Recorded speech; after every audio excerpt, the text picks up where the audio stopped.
সিলেট থেকে চট্টগ্রামগামী উদয়ন এক্সপ্রেস ট্রেনে এক নারীকে সংঘবদ্ধ ধর্ষণের ঘটনায় আরও একজনকে গ্রেপ্তার করেছে রেলওয়ে পুলিশ। ভোরে রাসেল নামের ওই আসামিকে নোয়াখালীর বেগমগঞ্জের কুতুবপুর এলাকা থেকে গ্রেপ্তার করা হয়। এর আগে ভুক্তভোগী তরুণীর করা মামলায় ৩ জনকে গ্রেপ্তার করে আদালতে পাঠানো হয়। চট্টগ্রাম রেলওয়ে থানার ভারপ্রাপ্ত কর্মকর্তা এস.এম. শহীদুল ইসলাম জানান, রেলওয়ে থানায় ৪ জনকে আসামি করে মামলা করেন ভুক্তভোগী নিজেই। ৪ জনই ওই ট্রেনে খাবার সরবরাহকারী প্রতিষ্ঠান এসএ কর্পোরেশনের কর্মী। এদিকে ভুক্তভোগী নারী চট্টগ্রাম মেডিকেল কলেজ হাসপাতালে ওয়ান স্টপ ক্রাইসিস সেন্টারে ভর্তি রয়েছেন। এ ঘটনায় এসএ কর্পোরেশনের সঙ্গে সকল কার্যক্রম স্থগিত করেছে পাহাড়িকা উদয়ন এক্সপ্রেস ট্রেন কর্তৃপক্ষ।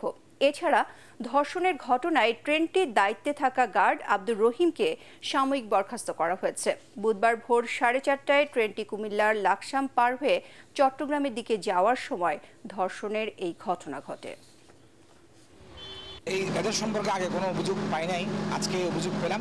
অভিযোগ পাওয়া মাত্রই আমরা আইনগত ব্যবস্থা নিয়েছি এবং আমরা এখন যেহেতু একটা ব্যবস্থা শুরু করেছি, আমরা চিন্তা করবো যে অন্যান্য যারা এখানে আছে কাজ করে সবার ব্যাপারে পুলিশ ভেরিফিকেশন করার জন্য।